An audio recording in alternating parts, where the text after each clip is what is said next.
everybody, welcome to RPM, Rock and Pop Mandolin, your site, your destination for learning classic rock and pop songs on this lovely little 8-stringed instrument. My name is Mike DeJong, and today we have another installment of Mandolin Gear Talk, once again sponsored by Sweetwater. Sweetwater is a major U.S. retailer of musical instruments. It's a great place to buy, well, it's a great place to find just about anything that you need for playing music. And today, we're going to look at this product sent to me by Sweetwater. This is called an EP booster pedal made by Xotic USA. All right, I'm going to tell you all about how you can boost your mandolin sound for playing live, where you will be heard over the racket being perpetrated by your fellow bandmates. I'll explain what that's all about in a minute. But first, a little bit of business here. If you're new to the channel, please leave us a like and perhaps hit that subscriber button on your way out. Same story if you are a returning subscriber. Thanks very much for coming back, but don't hesitate to check those links down below. And yes, I have a Sweetwater link down below as well, where you can buy some products. And anything that you buy through my site, I get a small commission. So I thank you for that in advance. Also, you might want to check out my brand new series of beginning rock and pop mandolin lessons. That's a series of 16 videos that can take you from being a beginner all the way through to intermediate level. 16 videos, the price is $29.99, pretty reasonable. Just a little bit more than a price of beer, a case of beer, back home in Canada. That's right. All right, but that's enough business. Without further ado, let's take a look at this pedal, an excellent pedal for boosting your mandolin sound when playing live here on RPM. All right, so this is the EP Booster by Xotic USA. And what exactly is a booster or a boost pedal, and how can you use it? Well, when you are playing live, if you play in a band, as I do, with some other instruments that tend to be a little bit louder perhaps than the mandolin, and you want to stand out for solos or licks or things like that, well, oftentimes you can't, right? When you're just playing along and you're sort of blending in into the background, you get lost. Your solos are not heard. Well, that's where this pedal, or pedals like these, come in. They will boost your sound by anywhere from 3 to 20 dBs.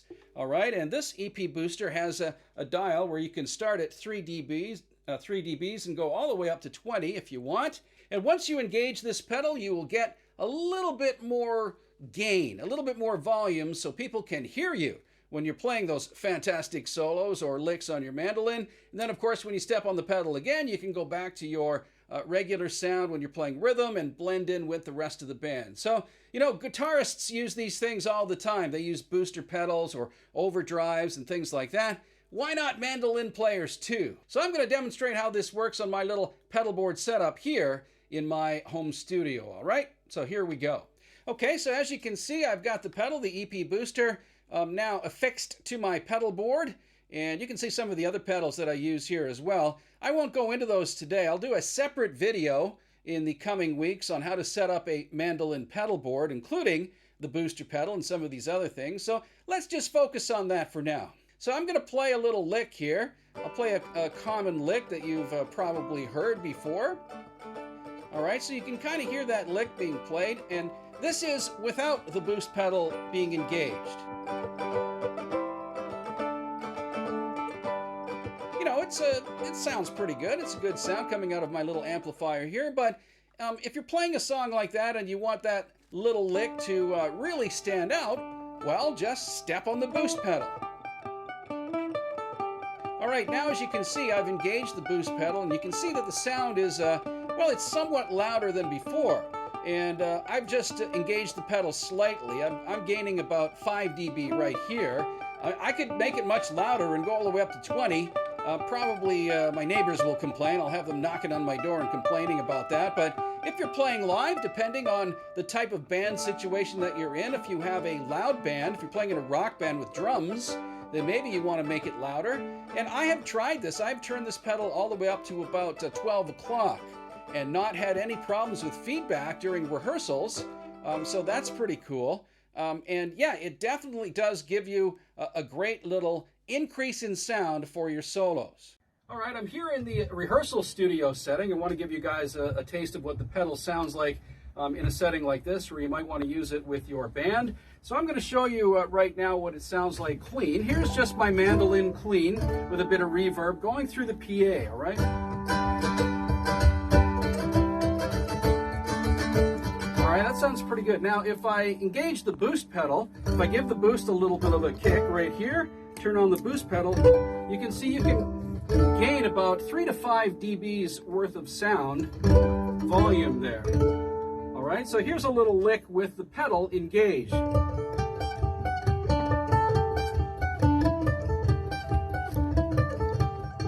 All right, and now the pedal disengaged.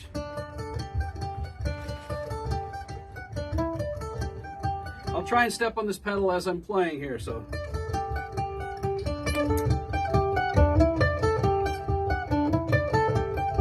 You can definitely hear the difference in about 3 to 5 dBs worth of gain. All right, well, let's have a look at this EP booster a little bit closer. First off, it comes in a really nice, solid, it's almost like a cast iron casing. I mean, this is like military grade hardware here. It's really solidly built. So you won't have to worry about this thing wearing out in the near future. It's really well made. On the front, you have the dial, as I showed you before, to increase or decrease gain. Right, and again, I have it set up just a little bit, just off, I guess, the bottom end of the gain, which is +3. So I have it dialed up to about +5, or maybe that's around 8 o'clock on your clocks. Again, you can go up higher, and it gives you a little bit more volume, a little bit more volume, a little more, all the way up to the full 20 dB gain here on the end. I don't see why you would need a full 20 dB gain for the mandolin, but perhaps if you're a guitar player, you might, if you're playing in a metal band or something like that, all right? There are a couple of other features that are sort of built into this pedal, which are pretty cool. I can't really show you now because the back is on, but there's a couple of little switches in the back cavity of this little unit that you can use to adjust the tone, all right? There are 3 settings on this little EP boost, in fact. The first setting is the factory setting, which I was using when I was playing on my pedal board there. There's a second setting where you can dial up a little bit more gain, or a little bit more, I guess, high-end sound. And then there's a final setting, which is known as vintage, where you can turn down the brightness of your mandolin, and you can have more of a warmer vintage sound, I guess like a Fender Tweed sound or something like that. I personally like the factory setting on this little unit because that one gives me the cleanest boost and just colors the sound slightly. And that's the best thing about this pedal that I've found. Along with giving you a boost in volume, it doesn't color your sound too much. And that's great, all right? It does warm it up though. And that's nice because the mandolin tends to be a little bright, especially if you're playing it through an amplifier with a pickup like I have here, a Fishman pickup. It does tend to be a little bit bright, a little bit clean. So this boost is not completely a clean boost. It does give you a little bit of warmth.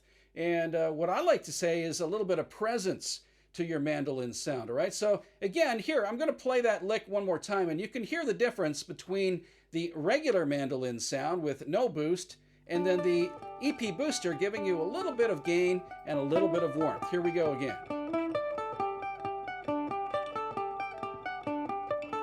All right, so you can tell that I'm getting just a little bit of warmth, a little bit more presence to my sound for solos and licks and that sort of thing, which is really nice. I really like that fact about this pedal, that it does offer that to you to, I think, enhance your live mandolin sound.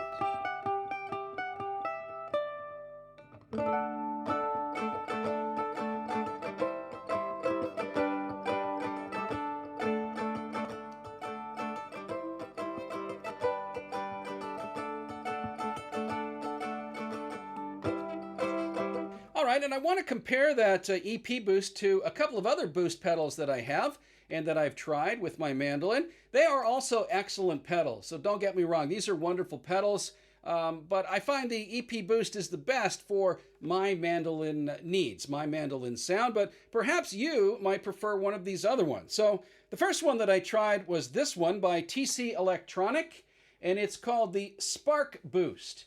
And it's a really nice pedal as well. It really does give you a very clean boost sound. And, you know, a lot of guitar players will use this to sort of enhance their overdrives or their distortion pedals. It really, really does sing. But I found the Spark Boost is just a little too clean for my mandolin playing. Unlike the EP Boost, this one, the Spark, doesn't color your sound at all. It's just totally clean, right? So it just gives you that, well, up to 20 dB boost as well, but a completely clean sound. And I found it was just a little too bright for my needs. But you might like it, so try it out. It's significantly less expensive than the EP Boost, but I do prefer the slight added warmth of the EP Boost. All right, and on the other end of the spectrum, we have this one, which is the Tube Screamer pedal. This is based on the classic Ibanez green Tube Screamer pedal used by guitarists like Stevie Ray Vaughan and many others. This is the mini version, the tiny little version, and again, it fits nicely on your pedal board. Now, generally, this pedal is used as an overdrive pedal by guitar players. It's not quite distortion, but it does drive your pedal, like the name says, like a tube amplifier would do, an overdriven tube amplifier. And for mandolin, it also works.